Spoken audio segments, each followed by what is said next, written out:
Hello, good afternoon, and a happy National Dairy Month. Hopefully, you've had your glass of milk to celebrate, or maybe your ice cream or cheese, whatever your favorite dairy food is. Before we get started with introductions, I'd like to ask everyone who hasn't already taken a pre-survey to please take that now. If you've registered for the event through Zoom, you've already taken it. There's a good chance if you're sitting in the Ag in the Classroom event, you've already taken it. This is just if you haven't taken it, please take it now. The Dairy Alliance is so excited to have you here in beautiful Cottage Grove, Tennessee on Tri-Springs Jersey Dairy Farm. Around 97% of dairy farms in the US are family owned, just like the farm we're visiting today. Will Moss is a fifth generation farmer, and his family has been dairy farming for the past 3 generations, beginning in the late 1940s after World War II. Will Moss now runs the operation with his parents that sits on about 500 acres. My name is Callie Yakubishin, and I'm a registered dietitian that helps lead our community wellness team at the Dairy Alliance. My work revolves around educating health professionals and consumers about all things dairy, and one of my favorite parts of my job is getting to introduce them to our hardworking dairy farm families like the Mosses. My wonderful co-host is Taryn Coe. So Taryn, can you please introduce yourself? Hi, my name is Taryn Coe. I'm manager of youth wellness in the state of Tennessee. I work on behalf of our dairy farmers in schools, making sure that our students have nutritious milk. Fun fact about myself, I grew up on a dairy farm in South Central Kentucky. So I know firsthand how hard our farmers work and how they are dedicated to keeping their cows healthy, happy, and providing us with a healthy and delicious end product. I love that. I always love when we have people on our team that grew up on a dairy farm. I think it's special to note that Taryn is your go-to resource if you are in Tennessee and you're looking to implement some sort of dairy programming in the classroom. So I'm super happy to have her join us today. Since we know STEM careers have risen in the last 3 decades, we're going to be discussing some ways that dairy farming incorporates STEM every day. And the best person to tell you that story is a dairy farmer. So today you're going to hear from Will Moss about what makes his dairy farm unique, why dairy farmers do what they do, and how they care for their animals and land. Before we get started, we want you to know that we love questions. So please submit your questions at any time. If you're joining on Zoom, please use the Q&A box. If you're joining on Facebook, simply leave your question as a comment. If you're joining via Tennessee Ag in the Classroom live event, please share your questions with the room moderator to be asked in the Q&A. Do not be shy. We know there are lots of questions that surround dairy farming, and we want to make sure that they get answered. We so appreciate you taking time today to learn about dairy farming, and hopefully we can give you some ideas to take back to your classroom this fall. Lastly, what I've learned from doing these tours, and I've done a lot of them, both in person and virtual, is that people often leave asking, this farm was great, but are all dairy farms like this? So our answer is no, not all dairy farms are the same. But one common theme is that cow care is a top priority for all dairy farmers, and you'll learn that today. So if you leave today's tour curious how this farm compares to others, you might consider watching one of the numerous past virtual farm tours on our website or signing up for our Adopt a Cow program, which we're going to talk about throughout the tour. Along with Adopt a Cow resources, we're going to be sharing other dairy-related classroom STEM resources that you can apply to enhance your curriculum this fall. Let me stop talking so we can get to Will. So Will, before you tell me where we're starting, can you just share a little bit about yourself, the farm, kind of the story that you have about dairy farming and how you guys got started? Sure, no problem. Like you said earlier, my name's Will Moss. I'm a fifth generation farmer, third generation dairy farmer. I've been farming full time with my father since about 2006. Um, been here on the dairy. I grew up milking cows my whole life. It's just something I really enjoy. It's kind of a fun hobby we have, I guess. We couldn't be real farmers. We're dairy farmers. Uh, I guess today we're in the pack barn here. This is our compost bedded pack barn. This is where our cows stay all the time. Um, this barn is 5 years old this fall. We needed to make some improvements on the dairy. So this was our latest improvement with bedded pack barn. It's all the cows stay in here all the time. They're bedded on kiln dried shavings from a local flooring plant. Their fans are on all the time. We go through the barns twice a day with a cultivator and till the barns. So they'll actually the bedding will actually go through a composting cycle. It's very comfortable for the cows. This is as close as we can get to a pasture for these animals and still have them in confinement. As you can see, the yellow things are their water troughs. They're no more than 50, 60 feet away from water at all time. We're standing in the feed lane. They're no more than 50 or 60 feet away from feed at any one time. Like I said earlier, their fans are on all the time. We have some of them off because they're a little loud for the tour today. As you can see, they're pretty ma'am. Yeah, I just was gonna kind of interject and just share that I think a lot of what you're talking about is just all these strategies that are put in place for cow comfort. And then you mentioned a little bit about it's as close as you can get to a pasture. So I was hoping at some point you can kind of share what that transition looked like for you and the farm when you guys did transition from pasture to the bedded compost barn.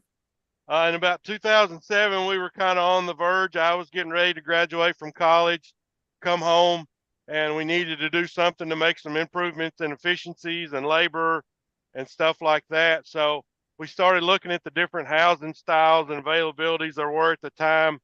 And I can still remember the day Mom and Dad called and said, "Hey, you need to come home and milk this weekend. We're going to a conference in Minnesota."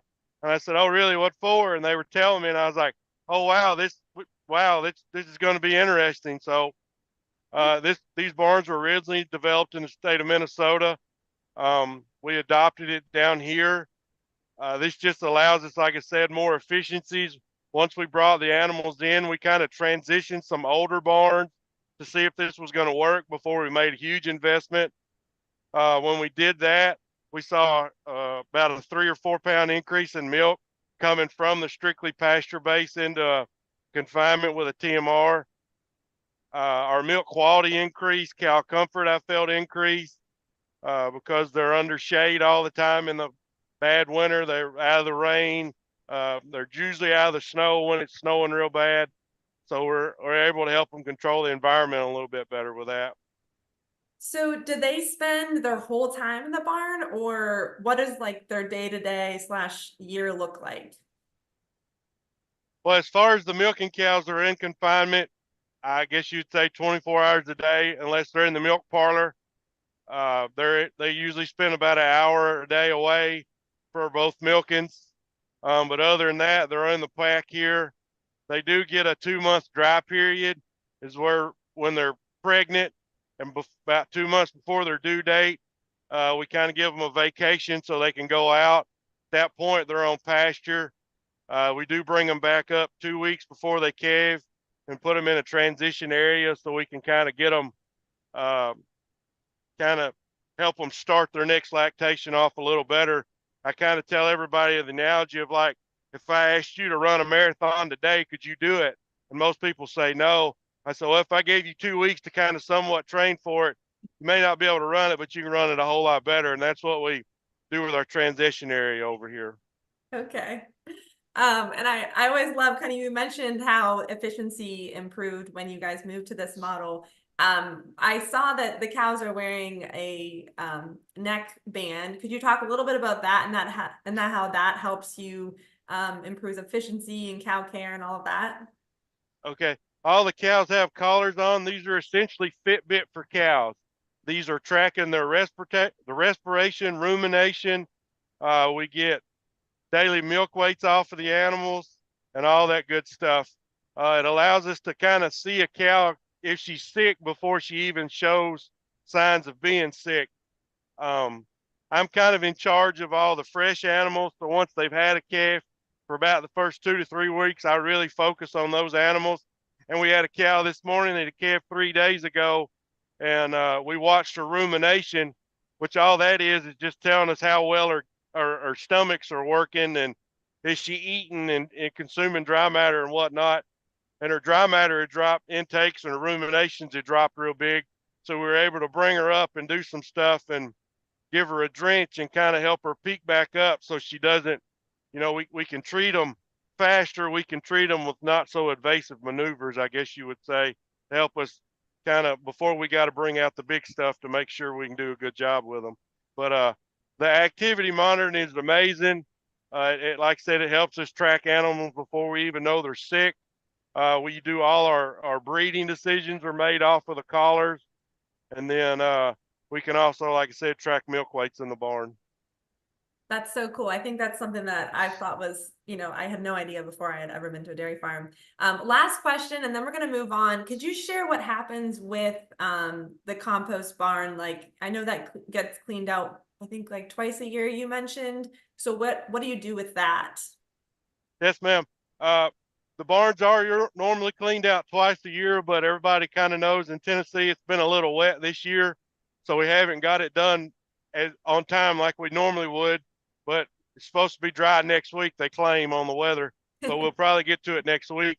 But we have a nutrient management plan. All our manures have to be sampled as far as the nutrient quality of the manure, and then we land apply all our manure, liquid and solid, is land applied on crop ground per our nutrient management plan, so we're not overloading any one soils with any different type of nutrients. It's all based on crop removal rates and stuff like that. So, Awesome. but the barns will be cleaned out twice a year. Yes, ma'am. And so basically you're able to use that for nourishing the lands and growing the crops. That'll kind of come full circle. Yes, ma'am. So we're going to move on to our next stop, which we're going to go to the milking parlor. On our way, I'm going to pull our audience with one of my favorite questions. And that is, what is your favorite dairy food? So if you're joining us live, then please just, you can share your answer in the classroom, and maybe someone can submit that in the chat. And if you're joining us virtually, then you can answer in the Q&A there. Will, what is your favorite dairy food?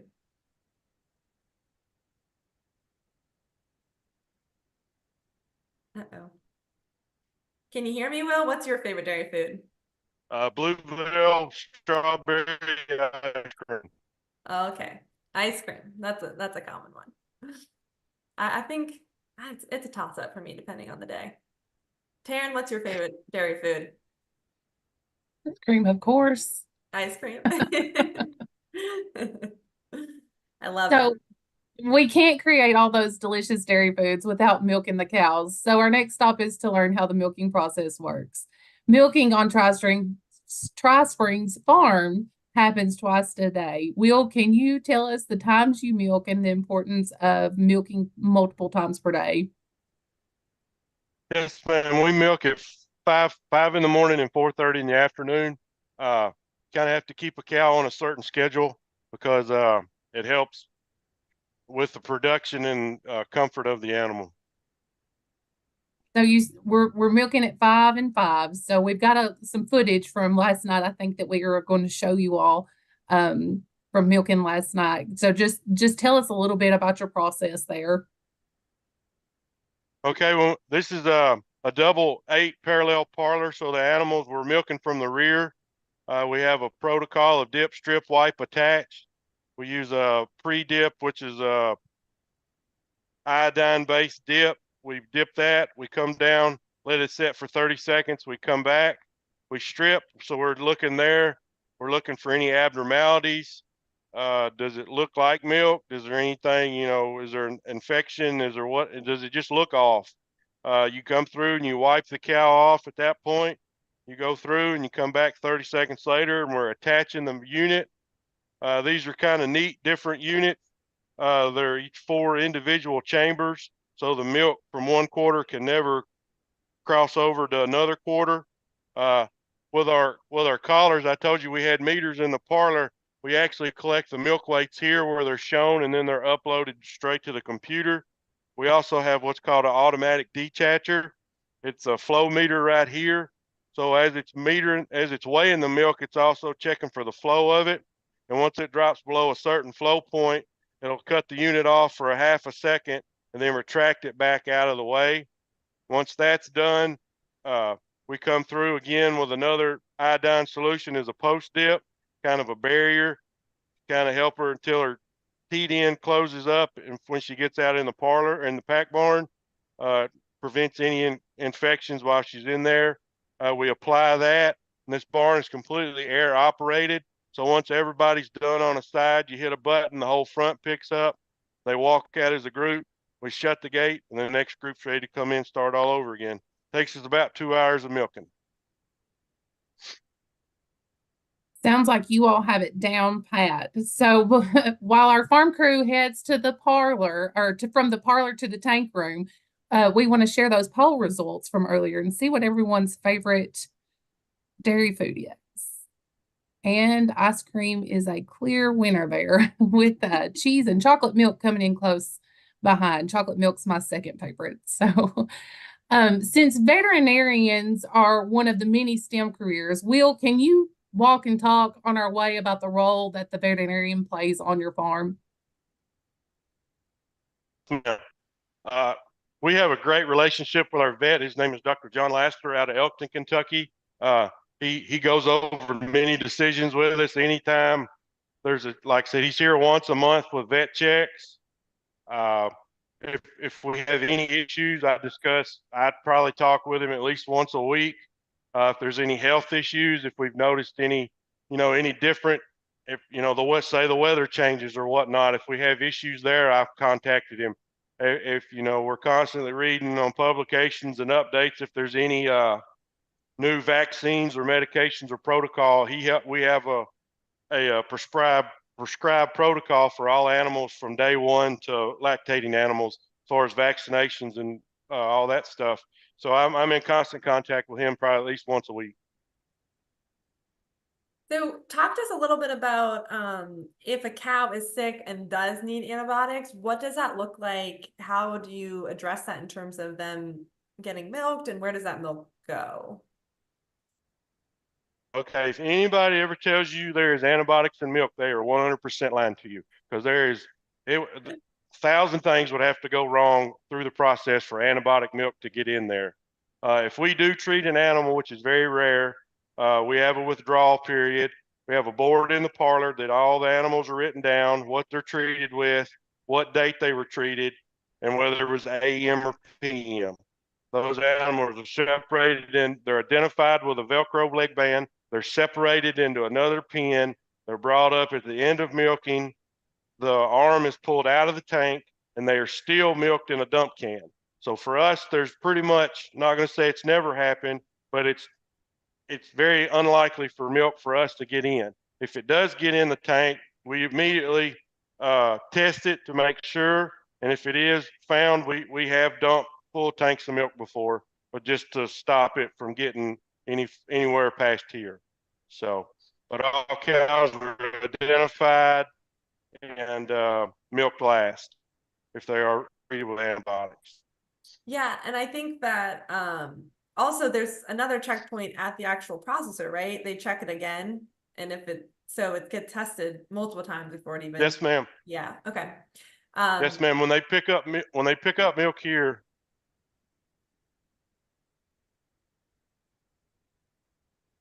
Uh-oh. Looks like we're having. When they pick up milk here, they pull a sample. You're good. They pull two samples.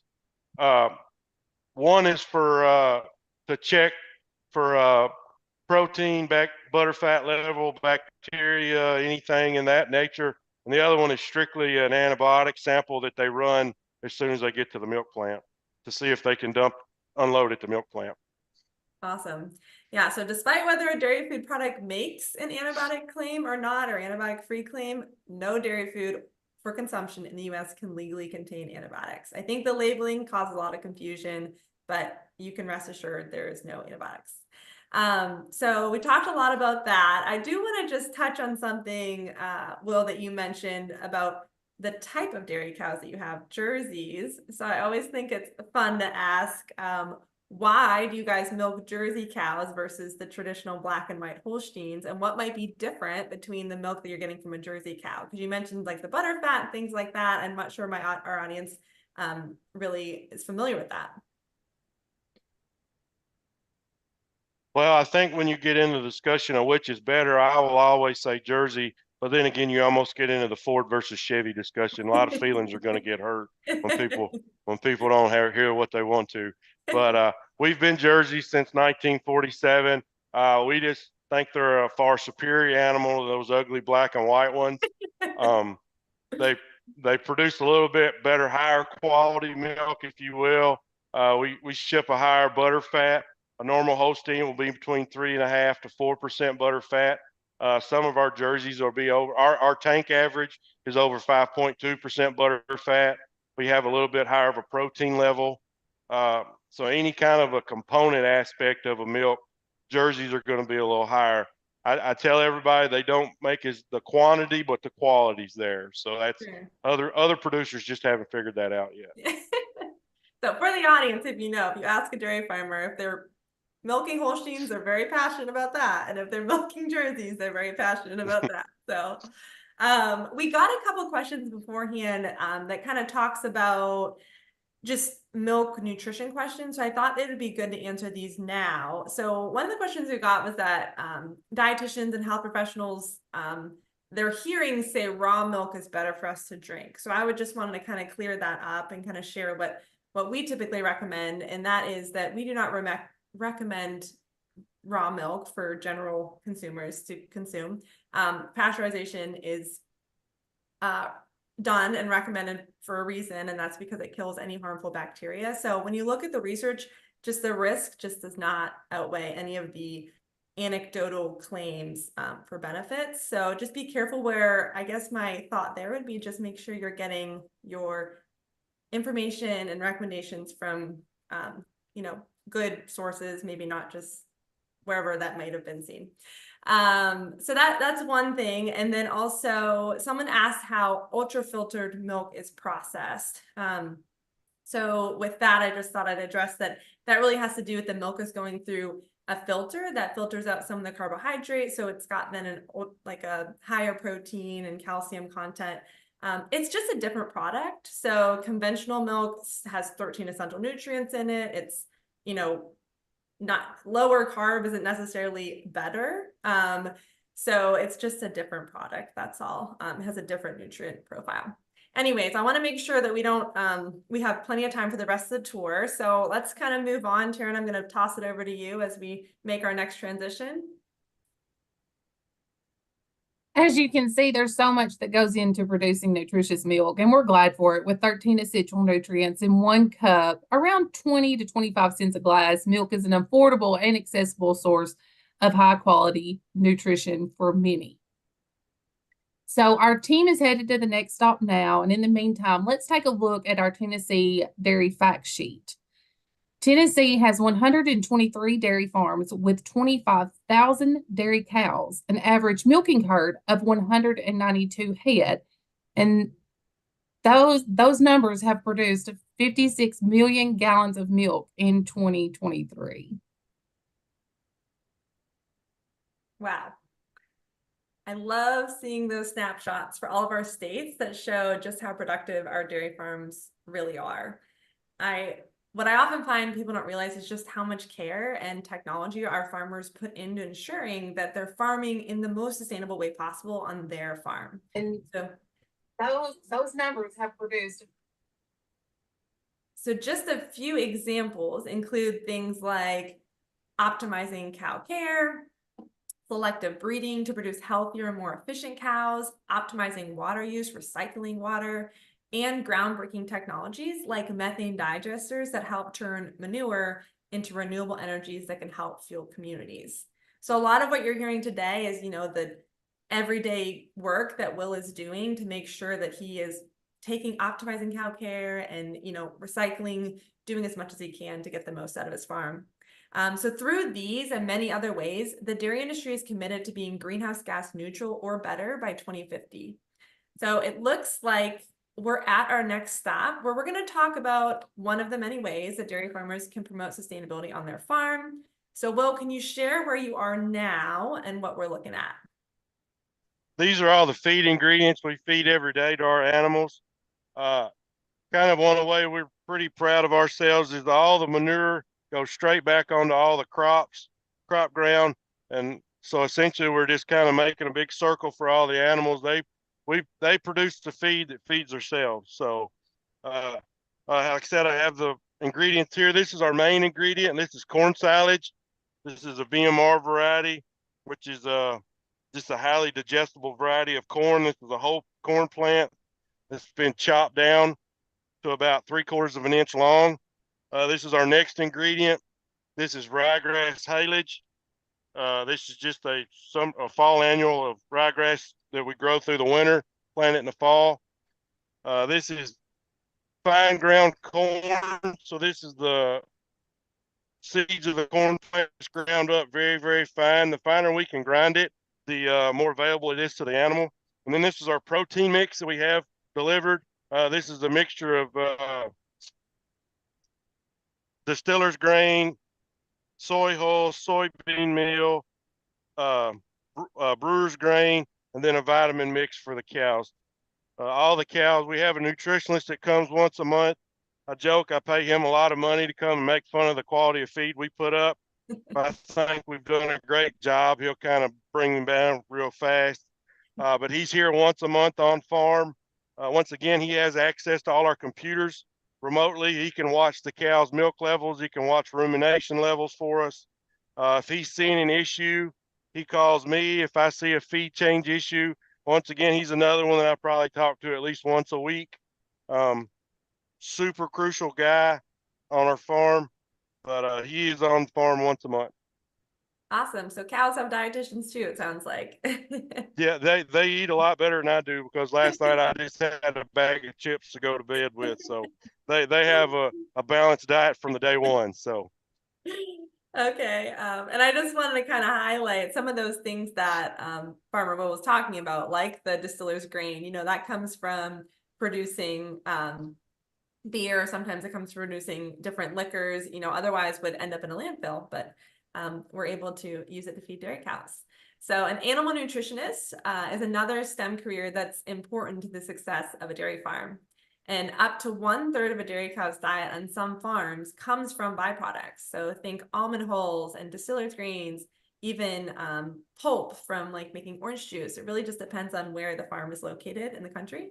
But that helps to reduce food waste and methane emissions in landfills. So I just love to think that dairy cows can take foods and nutrients that humans cannot use and turn it into a product like milk that provides 8 grams of high quality protein in just 1 serving.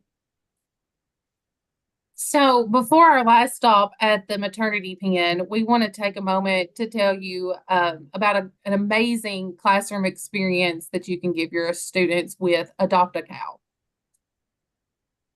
This program allows your classroom to adopt their very own cow and have the coolest class pet.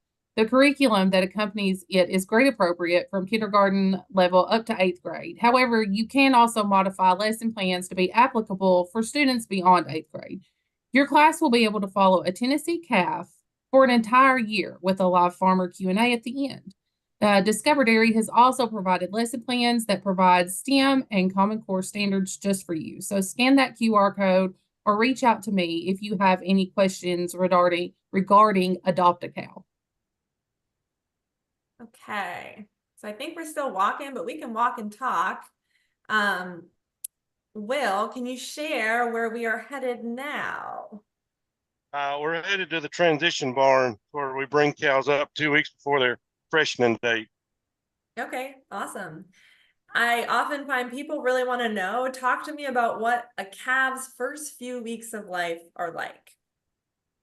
On our farm, once a calf has been born, it's given a bottle of colostrum within the first 12 hours. The mother's brought up and milked, and we don't necessarily feed the mother's colostrum to that calf. We have a pasteurizer, so when we milk a cow, we go through and we check the colostrum on a Brix level, check the sugars and the colostrometers, or not the colostrometers, the immunoglobulins.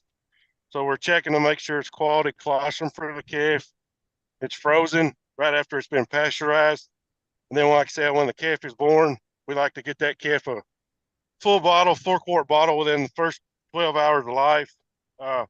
It's taken from there into an individual hutch where it'll stay for about 8 weeks. It's fed milk on a inclining and declining scale. So once it reaches a certain age, about 6 weeks, it starts to be weaned off of milk, where they're completely weaned off at eight weeks. And then they're moved into a group housing about 2 weeks later. And then they just kind of stay together as a group on through breeding, and then come back and move back into the transition pen 2 weeks before they're ready to calve. How old are they when they go to pasture? They're generally around 6 months. Okay, okay.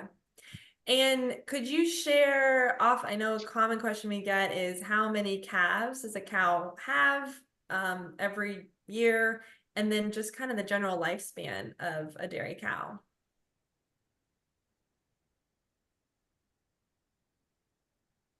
They have one calf a year. Try to get them to calve every 300 once a year, 365 days. On our farm, they're average between 3 and 4 calves in their lifetime. So they'll generally be around, we like to calve them by the age, about 2 years old. So they'll be around 5 to 6 before they are retired, I guess you would say. Sure, sure. What's the oldest cow you've ever had on your farm? Well, that's kind of a sad subject, but when Miss Taryn came out in the spring to do a walkthrough, we kind of had a cow. We called her our mascot. Her real name was Kama, but everybody knew her as Grammy, and Oh, she was 14. And we actually just buried Grammy on this past Tuesday, so that was kind of a sad day to be on the farm here. She was everybody's friend. oh, that's so sweet. And talk to us a little bit about, so these ladies basically are waiting to have a baby. Yep, they're kind of, I guess you'd say they're in spa and prenatal care right now, but they're just hanging out. They're up close here where we can watch them. As you can Mhm, tell, they're on straw bedding. mhm, It's very comfortable for them. They have free access. They can go in and out. They have their own ration as far as being ready to be fed, to be milked. They get it's got a different vitamin and mineral pack to it. mhm. All not to get too in the weeds, but they're on a DCAD ionic salt diet. So it kind of helps them that we can control any metabolic issues when they do cave in. So, Awesome.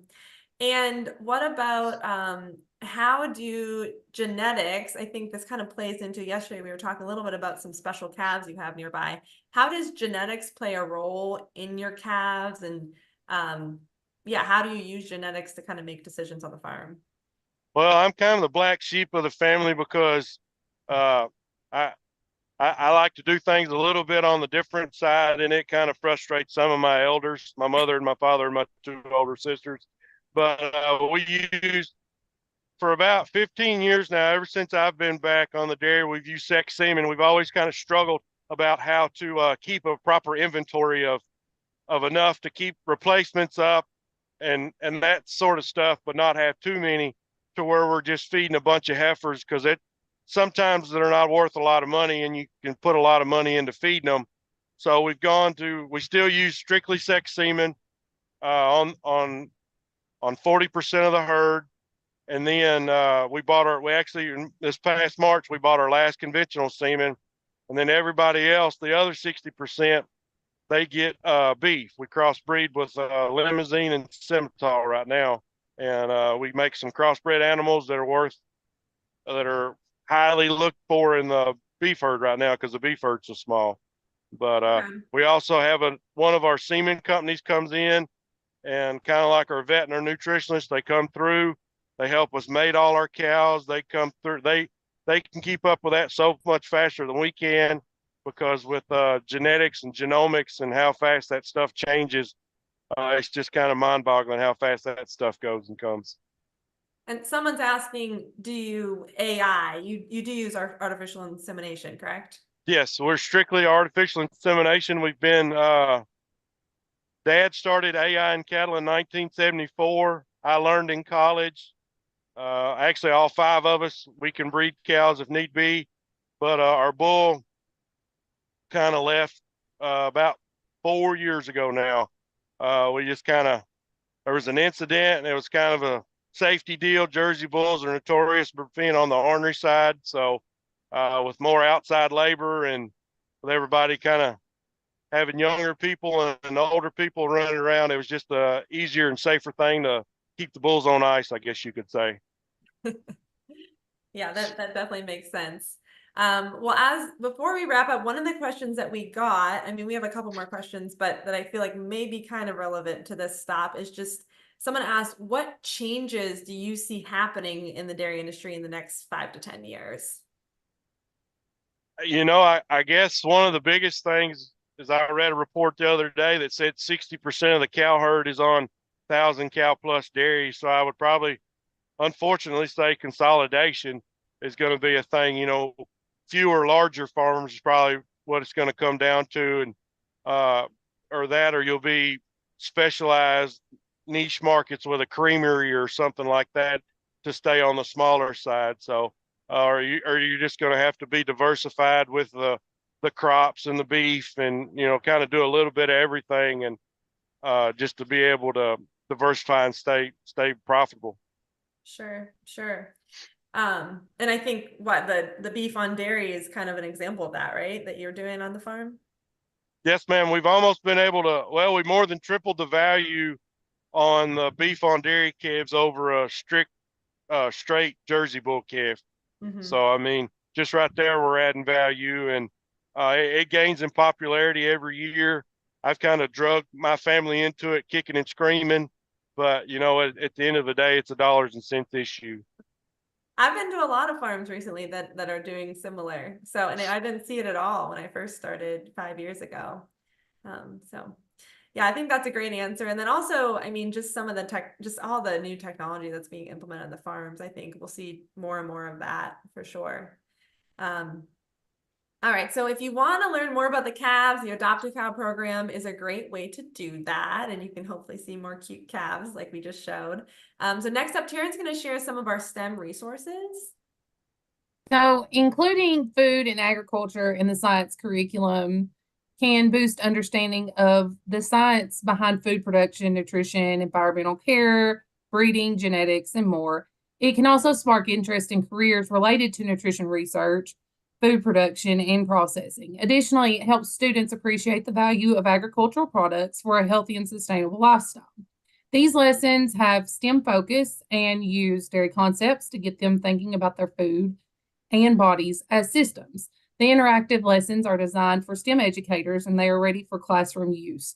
We will also send this resource out in a follow-up email to all interested teachers. So, one last resource that we want to share is our one pager highlighting other opportunities the dairy community offers to help tie agriculture and nutrition into your STEM curriculum. From farm tours to lesson plans and sustainability resources, there's a wide variety to choose from. My contact information is on this resource, so please feel free to contact me if you have any questions or need assistance.